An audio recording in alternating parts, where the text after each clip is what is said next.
Where'd you go?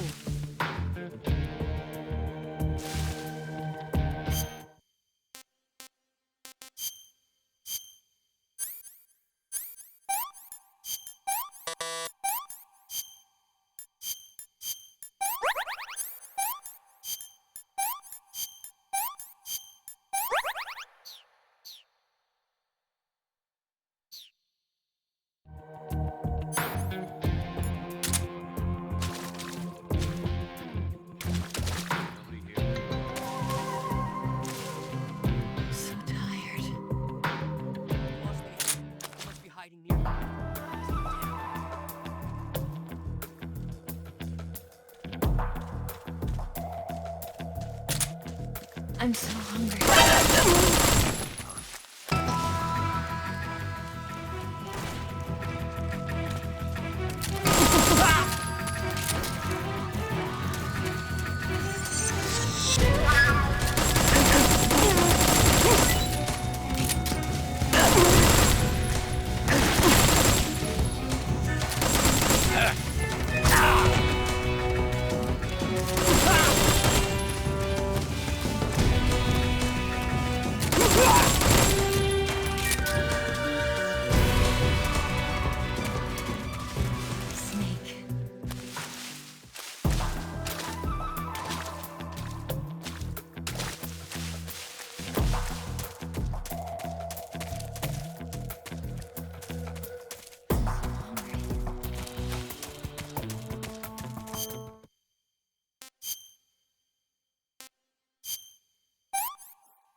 This tastes like crap. Oh, yuck.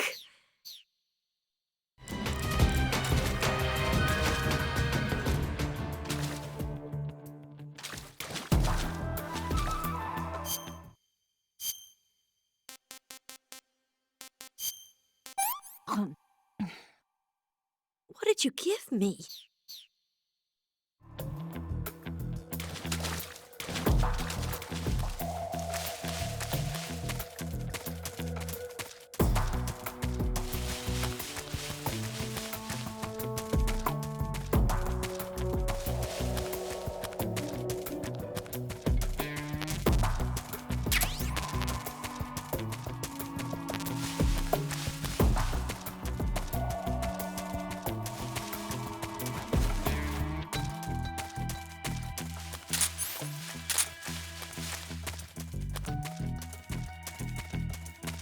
Snake.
Somebody there.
Where'd you go?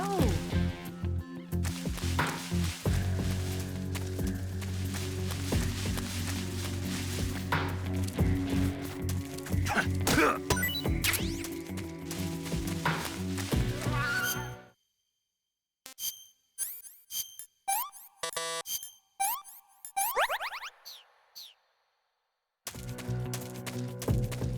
the enemy. He must be hiding nearby. Huh? I see him!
Snake, the lake is just over that cliff. Eva should be able to climb it if you help her. Keep her close to you.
definitely hear something.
Flush it out.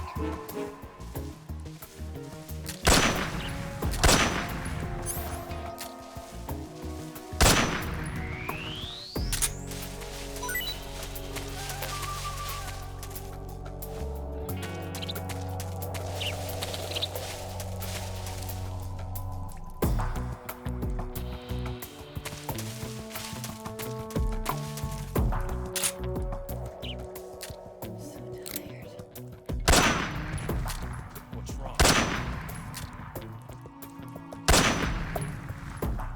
Where'd he go? I'm so hungry.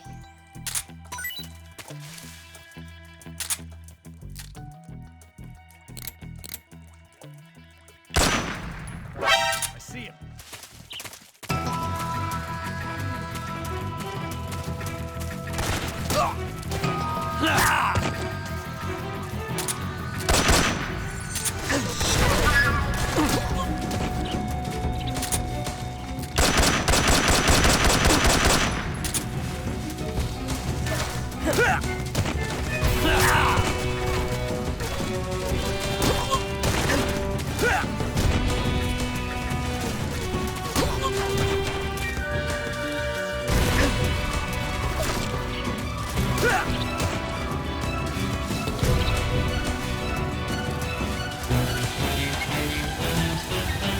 Over there?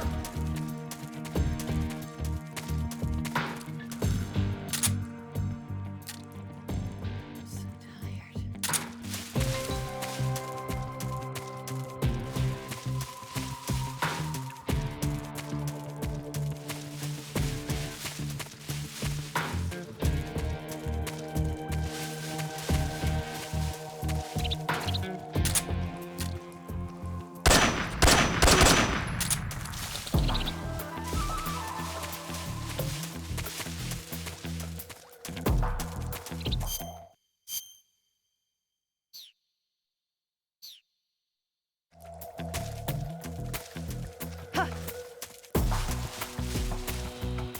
Where'd you go?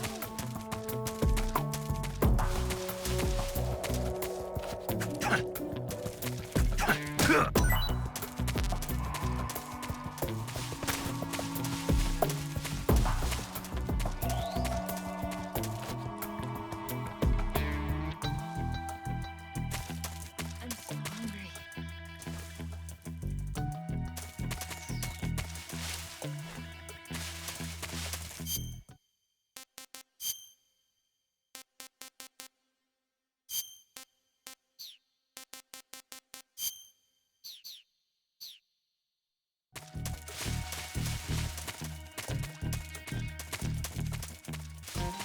Food.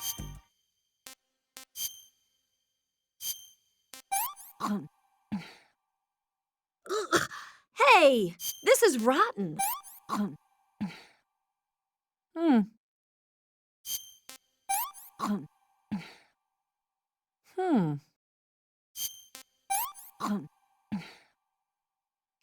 Can I have seconds?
Come on, Snake.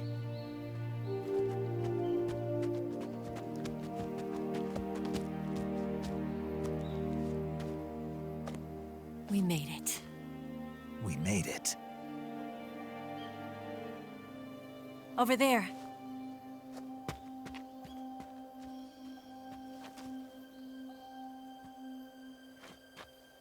It's the boss, isn't it? I'll go get the wig ready to take off. Right. I'll leave you two alone. But come back in one piece, okay?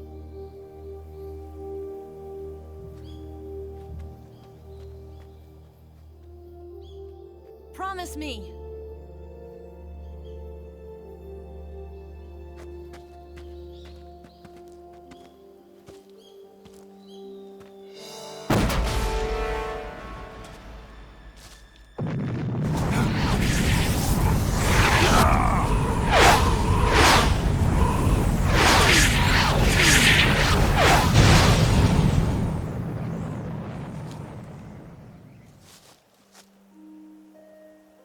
Life's end. Isn't it beautiful? It's almost tragic. When life ends, it gives off a final lingering aroma. Light is but a farewell gift from the darkness to those on their way to die. I've been waiting, Snake, for a long time. Waiting for your birth, your growth, and the finality of today. Boss. Why are you doing this? Why? To make the world one again. The world used to be whole. But with the end of the Second World War, the philosophers began to fight amongst themselves, and the world was torn apart. The Cobras, my comrades who trained and fought alongside me, were torn apart as well. The foibles of politics and the march of time can turn friends into enemies just as easily as the wind changes. Ridiculous, isn't it? Yesterday's ally becomes today's opposition. And this Cold War? Think back. When I was leading the Cobras, America and Russia were fighting together. Now, consider whether America and Russia will still be enemies in the 21st century. Somehow I doubt it. Enemies change along with the times, the flow of the ages, and we soldiers are forced to play along. I didn't raise you and shape you into the man you are today just so we could face each other in battle. A soldier's skills aren't meant to be used to hurt friends. So then what is an enemy? Is there such a thing as an absolute timeless enemy? There is no such thing, and never has been. And the reason is that our enemies are human beings like us. They can only be our enemies in relative terms. The world must be made whole again. The philosophers must be reunited. I will devote my skills to that purpose. And with the Colonel's money, I will achieve that end. Just as I once created the Cobras. They are my family. I may no longer be able to bear children, but I still have a family. It was November 1st, 1951. I was in the Nevada desert participating in atomic testing. The name Nevada is derived from Spanish, covered in snow, white as snow. And snow is exactly what I saw in that Nevada desert. It froze my blood white. Snake, you were an atomic test subject, weren't you? On Bikini Atoll. That's part of the reason I was drawn to you. You and I are alike. We're both slowly being eaten away by the karma of others. We'll never have the chance to die peacefully of old age. We have no tomorrow. But we can still have hope for the future.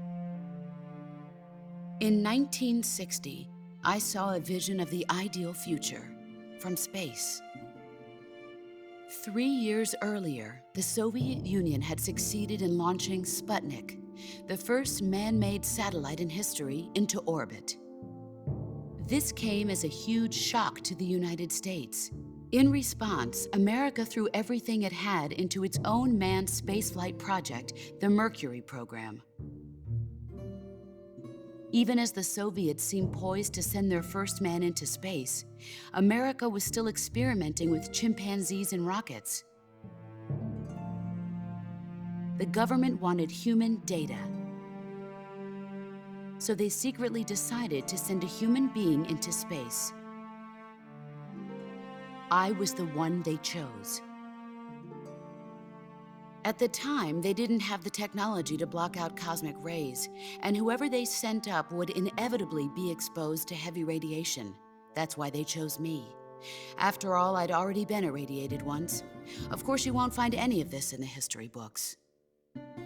I could see the planet as it appeared from space. That's when it finally hit me. Space exploration is nothing but another game in the power struggle between the US and the USSR. Politics, economics, the arms race, they're all just arenas for meaningless competition. I'm sure you can see that, but the Earth itself has no boundaries. No East, no West, no Cold War. And the irony of it is, the United States and the Soviet Union are spending billions on their space programs and the missile race, only to arrive at the same conclusion. In the 21st century, everyone will be able to see that we are all just inhabitants of a little celestial body called Earth. A world without communism or capitalism, that is the world I wanted to see. But reality continued to betray me. In 1961, I was sent to Cuba, to Bahia de Cochinos. It was part of a CIA-sponsored invasion under the guise of taking Cuban exiles back to their country. But the US government betrayed them. Our weak-kneed president held back their air support. Defenseless, the exiles were annihilated by the Cuban army. All I could do was watch in silence. I was set up by the very country I'd sacrificed so much for, by the very government I dedicated my life to defending. I was driven from the surface world, and I went underground. Then, 2 years ago, I faced the Sorrow, my old comrade in battle. He was my friend. But one of us had to die. I was left with no choice. The Sorrow gave his life for me. There is no enmity between us. One must live, and one must die. That was the mission. The ones who gave me that mission were the philosophers.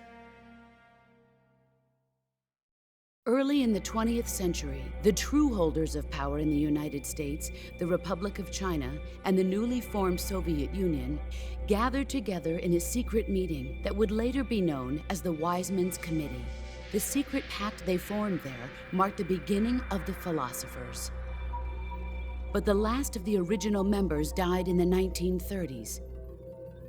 After that, the organization began to run out of control, and the Wise Men's Committee degenerated into a mere shell of its former self. The philosophers of today have no sense of good or evil. Their influence extends to countries and organizations involved in every aspect of every war. They have become war itself. That's how they operate. The sacrifices of war cause a shift in the times. This shift leads to renewed conflict, and in turn triggers the next war. Like a nuclear chain reaction, each conflict sparks countless others, forming an endless spiral that will continue on for eternity. Do you understand what I'm saying, Snake? By consuming me and you, the philosophers intend to keep that cycle going forever. It was my father who explained all of this to me. He was one of them. You see, I am the last remaining child of the philosophers. But after he revealed the truth, my father was killed by that same shapeless, formless organization. And my father isn't the only thing the philosophers have taken from me. In June of 1944, the Cobras and I took part in the landing at Normandy. We'd been given a top-secret mission to locate and destroy enemy V-2 rocket installations.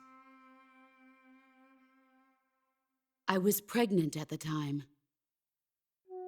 The Sorrow was the father. I gave birth on the field of battle. A beautiful baby boy. But my child was snatched away from me by the philosophers.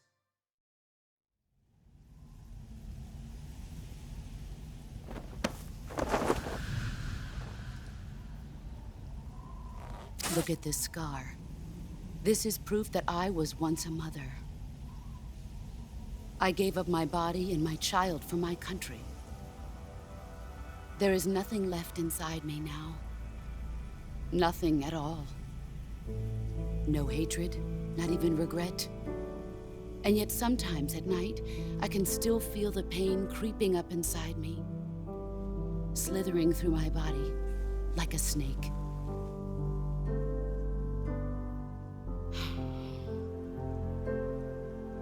I've never talked this much about myself before. Thanks. Thanks for listening to me.